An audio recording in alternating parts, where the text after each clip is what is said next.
This was a popular story when it originally ran, but now has an interesting update that ties into it. We decided that our readers would want to know how this relates to a concerning event that the mainstream media will not report.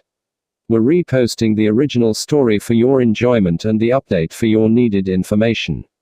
After a devastating hurricane flooded Naples, Florida and brought massive destruction with it, President Trump traveled to the wet and ravaged areas. He had one mission in mind, and that was to take part in what has quickly become a common part of the job for him. Surveying hurricane devastation, talking to local officials, and getting off his helicopter to distribute food and handshakes to relief workers and residents who were left with nothing.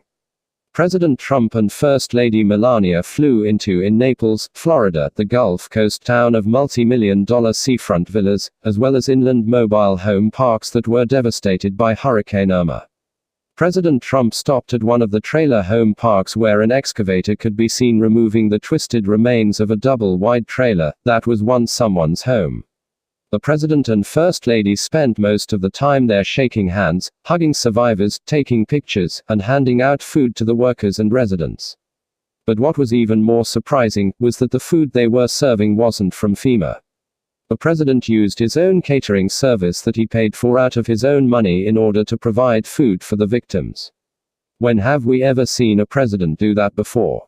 On top of President Trump and First Lady Melania's generous contribution of $1 million of their own personal fortune to the hurricane relief efforts, they now did this wonderful gesture for the people of Naples, Florida. What a contrast this is to what could have been if Hillary Clinton would have won the 2016 election.